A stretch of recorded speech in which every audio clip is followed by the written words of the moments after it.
And we are live. All right, live is good. Yeah. So how are you? I am fantastic, busy but fantastic, and a lot of business from the pandemic, and then of course the other things happening in the world with the injustice continuing. So pretty busy, but busy is a good thing.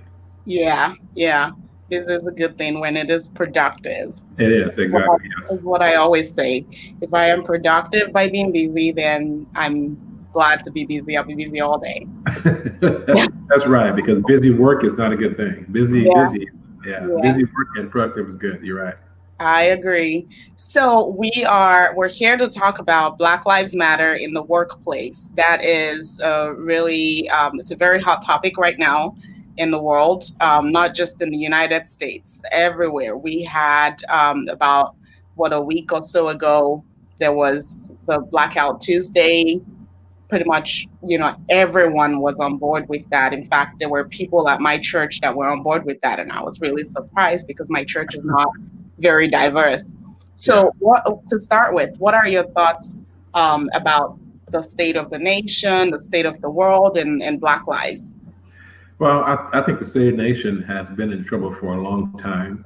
Like if you read about the injustices, and the system was not set up in the first place correctly. So the issue is it has to be a new system. It has to be or modified dramatically. People are tired, and the state of the world now is in flux. The downside to that, of course, one of the downsides to that is that other countries look at us like we're a mess, and that's the part that's really frustrating because I got some friends in England and over that part of the world. They're like, wow. They're just like, wow. Being people in Canada are like, wow, really? Yeah, And so there's so much, there's so much ego and there's so much politics and not a lot of common sense. yeah, Common sense is rare, which is why I have some of my clients, which is a good thing for me. But in this case, it's not good for the world because common sense is not being used right now. It's all about you hurt my feelings, hurt your feelings, and then it comes back to be we have seen this, and of course because of now with telephones or computers they call them in our hands now, the access is live compared to oh he resisted arrest or they fell on this or they slipped on that. It's like no, it's live. yeah. So I think we have a lot of work to do. Yep, we definitely have a lot of work to do. We have a long way to go with respect to that. Is there a history on this whole situation, and is there a real problem? Yes, there is a real problem, but like you said, it's all about common sense, and I think everything boils down to that basic thing, and that is kindness and love, and how we choose to treat one another, and so I feel personally that if we can really just daily just make that decision to shift from that perspective of, I am better than this person, or this group of people are more likely to be a certain way, then they'll just give ourselves grace, That's basically. correct. Yeah, because It is what it is. yeah, because there's a lot of people out there who want to do the right thing, and there's a lot who don't do the right thing. I think for me, it's been a blessing and a benefit because a lot of my clients, most of my clients actually are white. Yeah, And so a lot of my CEOs and so far reached out to me and asked me, how do I talk to my black employees? How do I, if I'm silent, does it mean I'm with it? Does it mean yeah, asking some real significant questions? So I've got them all actually reached out to me, starting to read the book called White Fragility by Robin DiAngelo. And it's amazing because a few of them reached back out to me again. After the first two chapters, their world is upside down because they had no idea what white privilege really means. And this book is one of the best books out there. But I'm glad they reached out to me because now they get a chance to look in the mirror because this cannot get better without white people getting upset about it. It just can't. right. Yep, that's the key right there. Is white people getting upset about it, and it's really difficult, because they've never been in that position, and so they've never really had that type. Maybe they've had other experiences, but nothing like what the black man, or the black person, or the person of color has experienced, and so it's really hard for them to put themselves in that position to be able to get upset about it as a Black person would. My other question for you, and I'm going to come back to you, Black leaders asking you how to interact with their Black employees, because that is something I definitely want to hear a little bit more about later. And so obviously we have technology to appreciate for the way that the police is dealing with Black men, and they've been exposed in recent times, and we have technology to thank for that, because the more technology, the more chances of what is really happening to be seen by people out there. Yes. So that it's not just the word of mouth, it's not just that victim mentality. And that's what people tend to think it is the Black people like to be, be in that position of the victim. But in reality, it is happening, and we're seeing more and more that it is happening, and we're seeing evidence, and it's thanks to technology.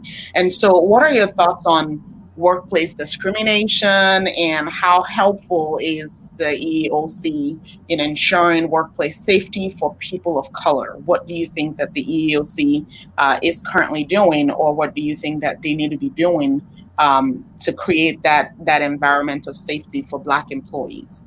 Well, I think the EEOC, first of all, has to continue and has to make sure they have their annual fact checks, meaning that they have audits across the country, because unfortunately, there are some parts of the country that think they're independent nation, and that's dangerous. So the EEOC in general, I've dealt with them in the past on some different things, and the EEOC in general are fantastic.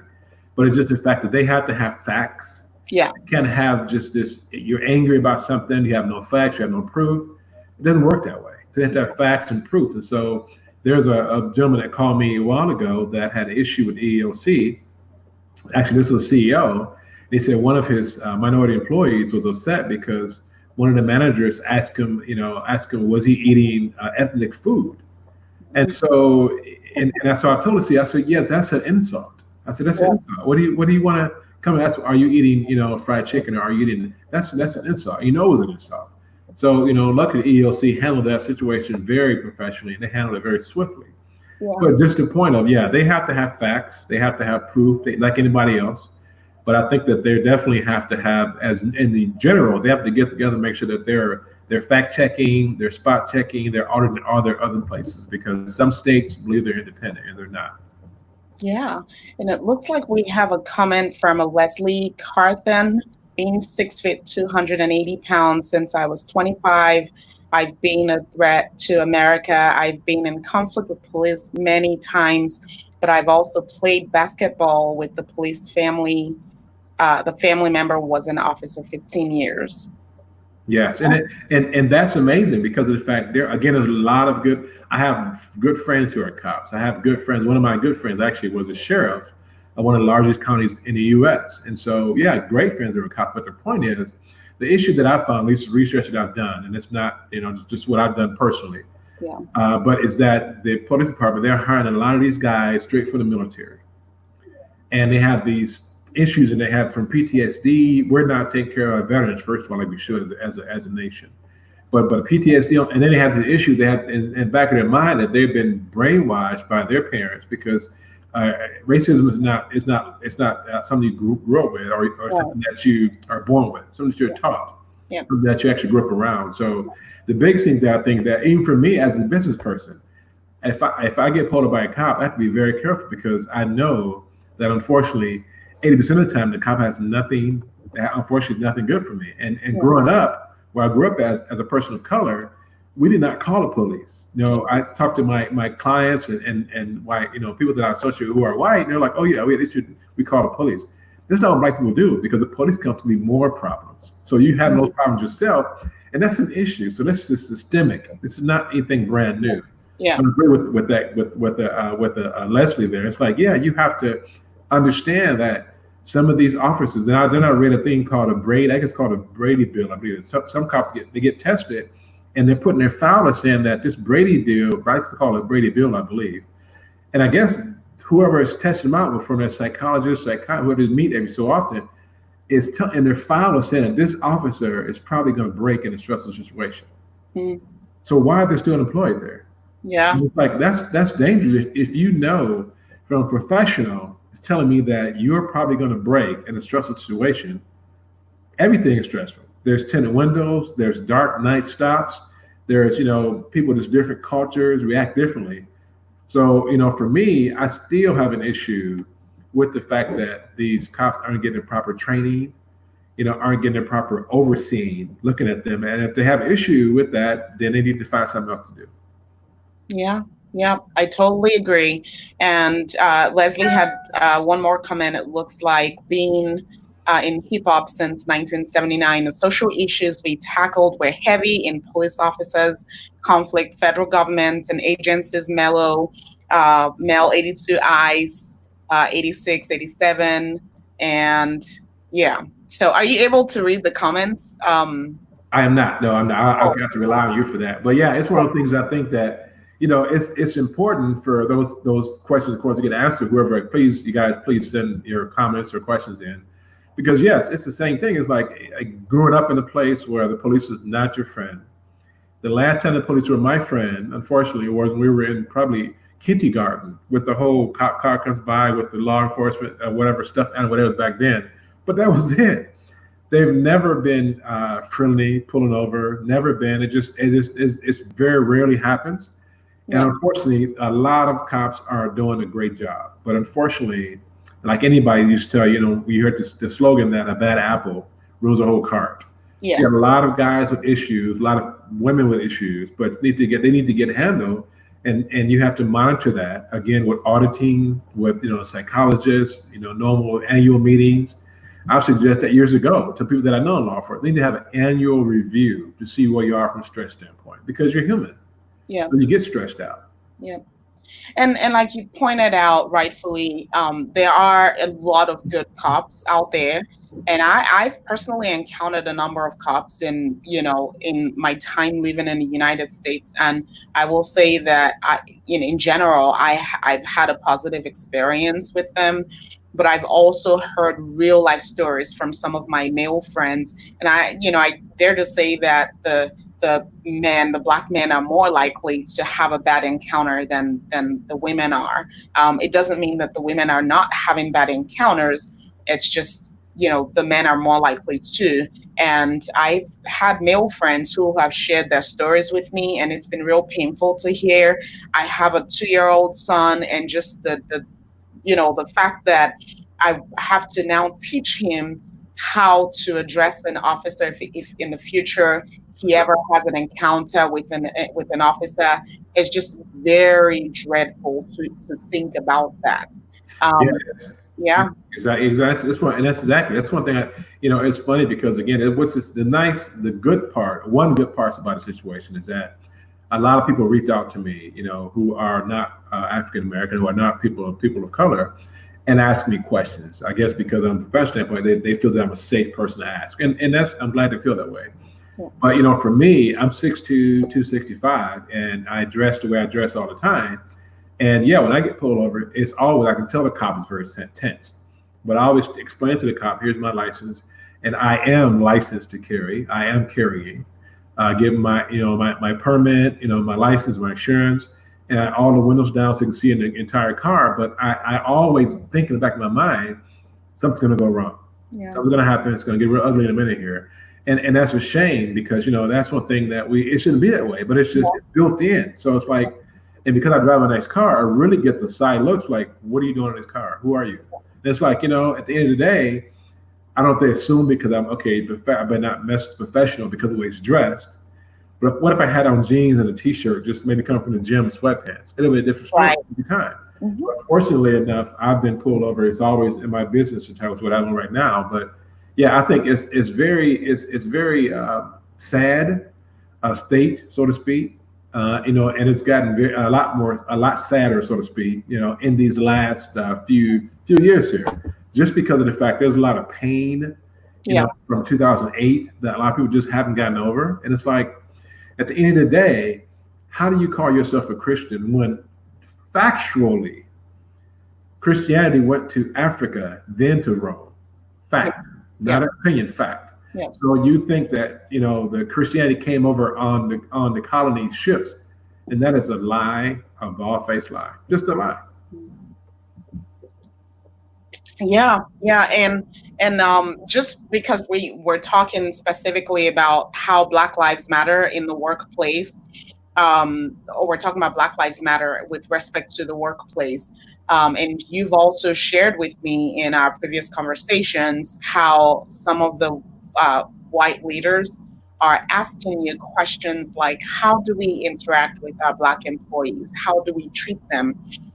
What do you have to, what has been your response to them whenever you got asked? Well, that's one of those things that I have to tell them. At first, I start with kind of wanted to break up the tenseness, and of course I say, just like human beings, and they'll stop, and they'll pause, and they don't know what to laugh or not, so look at me. But just a point, just like a human being, it's one of those things where they want to be treated the same way. You don't know the culture, so don't try to figure out the culture, so to speak, in that fashion. Meaning that if you have seen some television, say, "Hey man, what's up, brother? How you doing? I appreciate you, bro." That might offend me. If I'm from the suburbs, I might not want to be called bro because you think it's cool. Yeah. Because at the end of the day, it's cultural hijacking. Mm-hmm. So it goes back to treat people like they are. Yeah. I was fortunate enough. My first job, in college was basically to work for a huge company, and my boss was a white guy from Tennessee, complete slang, draw, cowboy boots, but was the most phenomenal guy to work for. Mm. Incredible. I mean, it was my first impression Yeah. was standoff like this little guy. He's short. He's got this little mustache middle of his face. He's got on cowboy boots all the time. His jeans are sagging. He's driving Corvettes, which is even a big sign. No, side note. But anyway, it's one of those things. But in the day, he challenged me, and he always looked you in the face. He always made sure you had what you needed to succeed. And he really made me, he's one of the guys that shaped my management style today. What I had later on having in positions of leadership later on. He really did that. This guy was just, first look at him, you instantly thought he was going to use, the N-word. He's going to use things that, boy, he never used those things. Now, when I was around, he never used them, of course, I don't know. But again, I gave the guy a chance because he wanted to be in a great chance to take. Now, that's not everybody's experience. But at the same time, it's like, you have to look people in the eye as a person of color. And when you go for a job, you need to ask, what is your diversity plan? What is your diversity percentage? I mean, what is it? I had an opportunity to do some work with Tesla, and didn't know at the time, but they have one of the most diverse workforces in the United States. I mean, like one of the most high percentage, like off the roof percentage, because they tend to look at people for a skill set. So if you have a job if you have an interview, I think the HR needs to get back to explain to people what to wear before interviews. Yeah. Take 30 seconds. If you say, interviews tomorrow, come in dressed and professionally. Well, if you're from Trailer Park, or if you're from, or a lower end area, you might come in iron polo shirt and jeans, tennis shoes. It's clean. You don't know what that means. So just getting back to what we mean by professional dress, is workplace casual, tie, khakis are fine. Just take that time. That's not about only because Black people don't know. It's a lot of underprivileged or marginalized people who don't know that. So Right. I've had become in my office interview white people and people of color who came in dressed completely inappropriate, but because my HR didn't explain to them properly. Yeah. And you bring up a very important point about, just companies diversifying the employee workforce. And that is a really important thing. I've seen that amongst companies, but I also think that, something that's important to note is just the fact that an employer is following that EEOC policy that says you have to have a representation of this race and this race and this race and this race, does not mean that that company or that organization fosters a culture of, non-discrimination. That's right. And so they will bring the people on in order to meet the requirements of EEOC, but that culture is not there. And that's why you find organizations where, I've personally had an experience within an organization where I was hired on as a manager, and it was one of the worst jobs Yes. that I ever had because I had 33 direct reports that were white, and I only actually 32 of them were white, and I had one black man that was on my team. And those 32, there was a huge chunk of those that were pretty upset that the organization brought on a black female leader. And it, I mean, it took months of going back and forth with them and having them, just go behind me and doing things to get me out of that role to, and then realizing none of it worked. I mean, I was there to stay, I was there to lead them, I had a commitment to do my job, and then some of them started to have that openness toward me, and they started to be welcoming to me. And so the organization did what they were supposed to do. They hired a black person because that's what they're supposed to do. They're supposed to hire anybody, but it doesn't change the fact that it always comes back to the culture of the organization. That's right. That's why I would say something like that. A person of color, you have to make sure that you always taking notes, especially if you're in a position of management, taking notes. Everything's documented because you have an obligation to report all of that. It doesn't get any better. Yeah. Report all of it because at the end of the day, they have to change. And that's why I said earlier, there's a lot of states in the country that believe they're independent. And so they think that they can do what they want to do, and that's not the case. It's been a new day for a long time. So you have the responsibility as a person of color to not go in there with this angry, I'm going there and wreck the place. That's not what it's about. It's about making it better for yourself, also making it better for the person behind you. So I think it's very important to know that those companies have to be called on the carpet. And I have opportunities have lived in 7 states myself in the past and 12, 13 cities, and have seen some things that are just unbelievable. And this is the fact of you get in these small rural areas in that you have people who have never even seen a black person, which is just amazing to me in 2019, 2020. But then they get to a place and they have to be told what to do. It's like, but their parents have already set them up for failure. Their parents have set them up, well, this person not even a human. There's some parts of the country, that teaches that, we're not even human, which is their churches teaching this. Yeah. So, those people have to give an account to who they believe in one day, and they'll realize they don't believe in Jesus if they're that way. It just just not possible for you to hate me because I'm of color and sit there and say it's gonna be a sad day when your day comes. Yeah. You cannot. I don't care if you like me or not, but you cannot hate me or think I'm not even human. Yeah. Because the word doesn't say that anywhere at all. But there's a lot of the the Southern Bibles out there. There's a lot of the Bibles that were printed back in from the Confederate that are still in existence. Yeah. I had a young man stop me one day. I was eating lunch, a white gentleman, military veteran, and he says, "Yeah, it's fine. Sit, ask your question. That's fine." He was in tears because his grandma gave him a Bible at 8 years old, and he didn't realize it was a Confederate Bible. Wow. And so it talked about how we're not human. So he went to the military, and he had to depend on a person of color to watch his back. And he said he spent months in anxiety about that, not even thinking they were human, not feeling like I hate this black person, which is different. Yeah. He didn't think he was human. So that's even deeper. Yeah. So, and I'm glad he said, so I started reading the real Bible in the military, and I was just emotionally a mess for months until I received the Lord in the right way. Yeah. But then I felt bad because my grandma, doesn't she love me? I said, yeah, she loves you. She's damaged. She loves you to death, but she's damaged. Right. So that's the difference. She's damaged. And so in the workplace, your responsibility is to report those things. Your responsibility is to, sometimes you'll put in a position by God to endure things. Yeah. Make it right when you leave. Yeah. So, I was definitely get counsel, get a mentor, talk to a friend to get it off your shoulders at night. Yeah. Find out if it's for you to be there. You have to deal with that, but also again, so you can change it. Yeah. Yeah.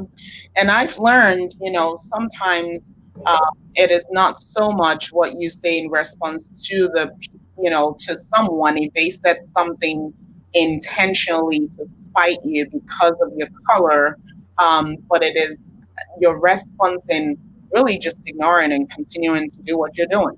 Yes, exactly. And that's why I love that, because of the fact now you have cell phones. You can say, "What did you say to me?" Yeah, People like that are going to be ignorant enough to repeat it. yeah. You know, So yeah, one of my proudest moments in my current job happened about a year ago. We were doing a telethon, because I'm a fundraiser, and we were doing a telethon on KY3, and we had a donor who had called in to make a donation, but then made a comment on the phone to the person who took the call and said, "Please make sure that my donation goes to a white child." exactly. Yeah, And she said, "What?" And she said, "We serve everybody. Like, it doesn't matter if the child exactly. is white or black, whatever the race is, we serve everyone." And he made it clear. So then the following day, we were talking about, she brought it up at the office, and my boss had heard about it. And that, I tell you, that was the proudest moment for me, because my boss called that donor and let him know, "We're sorry, but we're going to have to refund your donation, and we're going to cancel your subsequent donations coming in, because we do not want your money if you're going to be discriminating, because Exactly. that's not what we represent." And I remember that day, I almost cried, because Yeah. in my workplace, I'm the only black person, and so to see that happen right in front of me, I wasn't even sure what to do. You Yeah. sometimes laugh it off, because Exactly. people say, and I was so proud when that happened Yes. that day. But it really goes to show how that happened a year ago. Like, people are still very backward thinking. Yes. in Yes. the Exactly. way that they deal with people of other races. Exactly. And that's one thing I think that's very interesting me, because of the fact that me being, me spending time in Missouri as well. There's just some places that are like, not to pick on Missouri, but Yeah, there's a senator that says, we don't have any race issues here. I'm like, are you kidding me? And so I remember driving there, and I remember getting gas, and the guy was just upset with me because he says, "How do you have that car? I have a nice car, a really nice car. But how do you have that car?" I'm like, because I work every day. Oh, you're one of them athletes or something. He was just like upset about it, and I had to let him know that, "Sir, you're in my space now. You're walking up on me, and that's not going to work." yeah, And I said, "I do have the right to protect myself." It got to that point, and I just start, and I'm saying this, I'm bagging up, let him know that you need to, watch where you walk into. But I've never had that, and that happened to me 4 times in like 2 months, and I was just like, "Are you kidding me?" And I'm thinking, that was unbelievable. But again, it's these small towns that have never even just don't understand that at the end of the day, and the benefit to you, you saw your boss. We don't know him or her. right. I can almost guarantee they probably would have done that were you not there, because some people are true Christians, Yeah, are true in their faith. yeah, And he or she just like, "You know what? I don't want to have this. I don't want to answer to this when I go to church Sunday. I don't want to answer this in my soul about, I had opportunity to fix something that wasn't right, and I didn't fix it. It's right. not about making, it's not about making Demi feel good. It's not about that. It's about doing the right thing. And that's what people have come to that point. Even Martin Luther King marches, you notice that on the pictures, the real marches that took place that had the most impact were a lot of white people marching. And you notice that when that happened on those pictures, they didn't bring the dogs out, they didn't bring the hoses out, because they weren't going to hurt their own people. But at the same time, it had more impact. White people are mad and sick and tired as well. And a lot of people are, but a Yeah, lot of them over the years after that, 60s, they've been like, "Yeah, it's not my fight. I'm tired, but I'm not doing anything about it." Well, you can't do that, yeah, yeah, because that means you're flaming the fire yeah, unintentionally, which is even worse. yeah, yeah. And so, what is your recommendation for interacting with a coworker that is of a different race? So this is not a leader to an employee, but a fellow coworker. How would you interact with them as a white person interacting with a black coworker? Well, I would think you need to interact with them as normal as you can, but if they have things on their heart, you need to make sure that say record everything, but you are documenting everything that you said that is not right. Right. I had experience years ago, again, myself, years and years ago, an experience where I worked at a place, and this was a while, of course, a long time ago, but I had I was the only black person there, person of color there. And so again, I'm a big guy. And so this white guy is making a comment about this. He went to the club last night and he didn't see me coming through the other door. And he said, I met these N words last night. And I never had an N word in bed. I wanted to find out. So I stopped behind him and looked at him. He turned around to me and he got nervous. And I did the wrong thing. At the time, did the wrong thing. But I did the wrong thing. But at the time, the company was so afraid because this bill is always being recorded just because of the client interactions. And so they have things on recording. And so he was fired. And so, I was sat down and talked to. But at the same time, it's like you have to not give people your power. Right. So if you don't like me, that's your right not to like me. I can't make you like me. But the one thing about that book, White Fragility, it's phenomenal read. Mm-hmm. It also says that I don't have to make you feel comfortable. It's not my job. I don't have to make you feel comfortable. I have to do my job. I have to act cordial to you because we're both adults and hopefully professionals. Right. And so that's got to do with that. So I think you need to act cordial, professional. And if they let you know like you up front, that is their right. Something said that's way out of the way. Again, you need to document that and report it right away.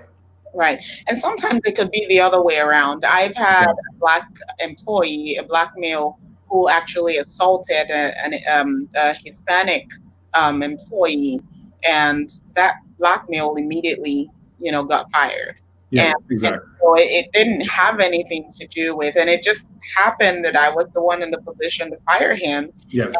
And I had to make that decision because he did what was wrong. If anyone would have, if a white person would have assaulted another employee, my response would have been the same. That's right. And that's the key. Exactly. And so the whole idea of this is to create a fair an equal and a fair treatment for everyone within the workplace that is not tied to their skin or their color or their, whatever part of their body, that yes. or how they sound, their English, the accent. That's right. And so it's not tied to that, but giving them that ability to be in a safe environment, just like every other person has that. So it's important to note that, everyone that's really taking sides with the whole Black Lives Matter. That's right. Situation arises where a black person is truly committing a crime or doing something wrong unjust to someone, then they will get treated equally as they deserve to be treated. That's right. But the obvious situation is there are so many issues with a lot of rash decisions being made and Black people and Black men being treated unfairly, and that really does need to be addressed as well. So just so that we can wrap this up, my goal was for us to be on this for about 40 minutes, so we can wrap it up. What is the role of a Black employee or leader who may be facing discrimination in their workplace based on their race? What would you say to them? How should they address it or deal with it? Well, I think the biggest thing as a leader or a person of color in the workplace, need to make sure one thing is key to everything, and that's every employee. But I say this to people of color because most people don't read the handbook. Yeah. And it's something as simple as that. They don't read the handbook. So you need to read the handbook, know the handbook, know the bylaws, know the laws, know the things in the workplace. It's extremely important to know that. Right. And most people do not know that. So need to know that. And also as a leader, make sure that, again, everything is documentation. Need to make sure, because again, numerous times, I've been the only person of color in management positions in many, many companies. Yeah. And I know that people didn't care for that, but they also knew where I stood, and they also never told me my face, again, because of my size and so forth, but not everybody's that big and tall, so to speak. But at the same time, it's like everything needs to be written down, everything needs to be documented, meetings need to be recorded, just so you can always cover yourself. If you say, well, that's extra. Well, life is extra. Yeah. The world is extra. So just to make sure that, you know what the rules are in your workplace, because you don't get caught up, well, this is against the rule. This is this is zero tolerance. Well, I didn't know what he gave you the handbook. Right, right. I'm going to show Leslie's comment. He made a comment about, he said, can you see that comment now? I can probably read it to me just in case. So it says, no matter how high the degree or position, you're still human, and bullets are the true dean of all. One slug to the left will end your livelihood. Yes. Yeah, I think that's one thing. That's what, and what I take that as being, is you got to make sure that no matter how high you get, there's people out there with doctorates, and how high you get. In some places, some people's eyes, you are still going to be non-human. You're still going to be just a Black person, whether you have 15 doctorate degrees. But again, the key is that's their issue. Yes. And the point of documentation is that if it gets to that point where something happens physically, you need to protect yourself, but now you have documentation saying this led up to this. Yes. That's the key that I would say to that would be, yes, you can have something goes out, you have no documentation, they fire you. Now you got to go through the process trying to sue, trying to prove. Right. And unfortunately in America, for most places, I'm wrong, they're right. Right. Documentation, you can get by on that. And that's, document, if there's a way that a person can really have all the odds standing against them, it is by not documenting things that are happening. And so that was one thing that I learned in that position, because in general in my career, I've only had the one experience. Yes. The culture of that organization just wasn't. It was terrible. I had a great boss. I was blessed with a boss that identified what the real problem was. And one of the things he said was, I cannot believe that this is still happening in today's world. And he's right. And he said that to me, and, it made me feel better. But then I always had to go back and fight against this, 30 something white employees that did not accept me. And I remember one night I went back home from work, and I remember grabbing my computer and I said to myself, I'm going to find a job in Maryland. I'm going to move back. I don't want to be in Missouri anymore. And I was real determined. I started applying to jobs. And then at some point, it was like I had a rethink. And I was like, why run away from this? If they want to be in your position, they need to go to school and get the degree so they can get the position. That's right. That's right. They didn't do that. I'm the one who put in the effort, who went to school, got a degree, and had the qualifications to be employed in that job, in that role. Yeah. And so if they had a problem accepting me, that is on them. I'm gonna walk in with my head high. I'm gonna do the job I've been hired to do. So I think it was also, suddenly finding that place of confidence and like knowing that it didn't matter what was going on around me, I was going to get the job done. And whether they liked it or not, I was going to be their manager unless the company or the organization decided to fire me. I was going to continue to do it. Exactly.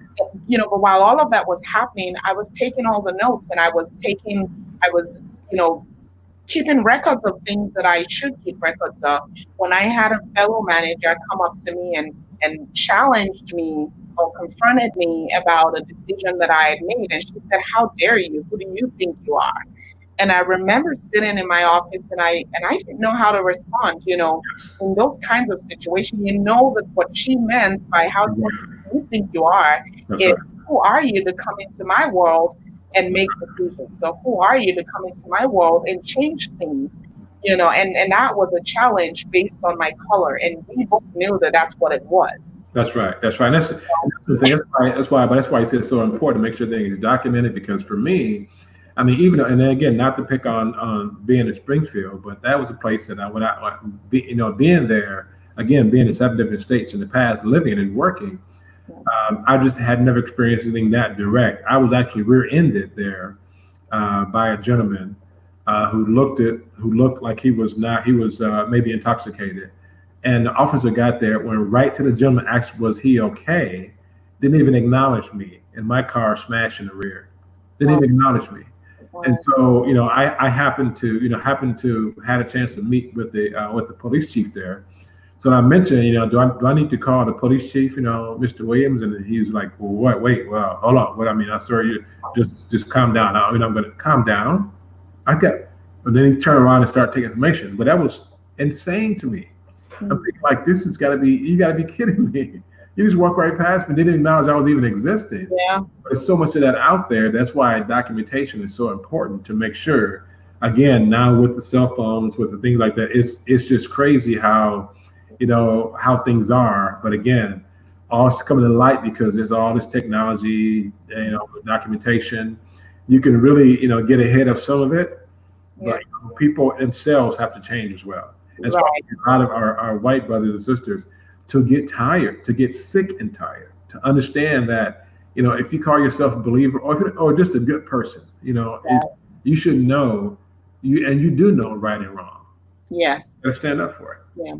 Yep. Stand up for it. And that's a good note for us to wrap up on. Stand up for wrong when you see wrong, and something else I will add is just never assume that a person is something just by virtue of their color or their race. And I think that is something that, a lot of the occurrences that I've seen, that's something that's been consistent, is just that assumption, that stereotypic, that stereotype of this, you look at George Floyd, for instance. Yes. He was pursued because, there was supposedly a forged check. Yeah. And so even if that was the case, you don't treat a person who forged a check, that way. And like from the point of pulling him out of the car, there was that violent way that they pulled him out of the car and got him to the ground. And the way that went, it was just all based on assumption that he had done the worst thing. Yes, exactly. And I'm gonna handle this the way I want to handle, not the way it should be handled, but I want to handle it that way. So that's why they go to the point where now I have all these issues that I'm gonna have issues against a person of color. Now I get to take it out on him because guess what? He is guilty because I said he's guilty. So yes. Yeah. That's sad. But I hope that, with more and more videos like this, and with more and more awareness, whatever it is that's going on out there, added to what we're doing, that we're creating a little bit more awareness, and that we're really pushing, the white people to help take a stand and support, because we are one and we are all the same, no matter what our color is. And that's the goal, is to create a safe environment for everybody, whether it's the workplace or whether it's on the road, wherever it is, to create a workplace for people of color. And I really appreciate your time coming on. Yeah, thank you so much. Thank you so much. I appreciate your time. Anybody want to say, and I just want to challenge, any of the white leaders out there, if you don't know, reach out to someone, a professional, reach out to, you can reach out to your friends as well, but reach out to a professional. Just have those conversations. Not saying that you're guilty, you have anything, it's just, at the end of the day, you have questions that you may be afraid to ask. Well, now the world is wide open. So I'm Coach James Bond. You can call me. You can reach out to me. WellDrivenLife.com is my company. Just reach out to somebody, just because until you get sick and tired, it won't get better. Yeah. Well, thank you, Coach Bond. Yeah, take care. Thank you so much. Bye-bye. Yeah, bye.